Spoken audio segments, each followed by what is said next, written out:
វិសាបនម័យគូឲ្យជ្រាំងថ្លា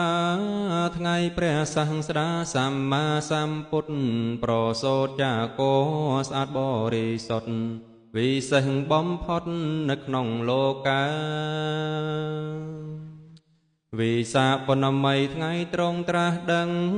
ដែលត្រង់រំពឹងបច្ចាយាកាបញ្ចោសម័យប្រតិស្រង់ថ្លាត្រាស់ជាសម្មាសម្ពុទ្ធក្នុងលោក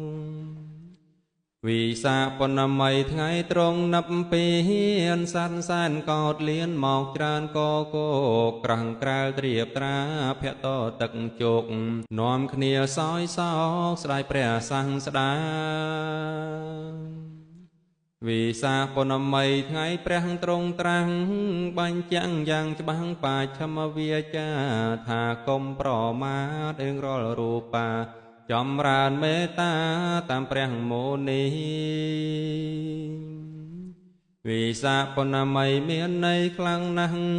បរិស័ទក្មេងចាស់គួរខំសំភីស្រោតរូតស្រស់ស្រួលស្ដាប់ព្រះធម្មមី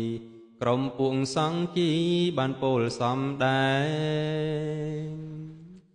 វិសាបនម័យកំចាត់ងងឹតដែលមានក្នុងចិត្តឲ្យភ្លឺចាញ់ចែងលោភៈទោសៈមោហៈស្ដែងស្ដែងពន្លឺសោសែងប្រតិបបញ្ញាវិសាបនម័យឋិនក្នុងសិលទានឲ្យបានជាយានឆ្លងកាត់សង្សារកាត់អង្បាយភូមិទុកច្រើនក្រៃណាចម្រើនមេត្តាដល់សត្វទាំងឡាយវិសាបនម័យអប់រំវិញជាយល់ដឹងគ្រប់គ្នាមានចិត្តនឿយណាយប្រាជ្ញាយល់ត្រូវងងឹតចាត់ចាយផុតអន្តរាយកាយចិត្តស្រស់ថ្លាព្រះអង្គប្រសូតនឹងបានត្រាស់ដឹងនិព្វានថ្ងៃនឹងគួរពិចារណាសង្ខារទាំងឡាយមិនទៀងឡើយណាគ្រប់រូបអាត្មាក៏ចាស់ឈឺស្លាប់ចូលកុំប្រមាទនៅក្នុងសិលទានដើម្បីផ្ដាច់ផ្ដាល់រូតរាំងប្រញាប់សម្មាទិដ្ឋិដែលទ្រង់បានប្រាប់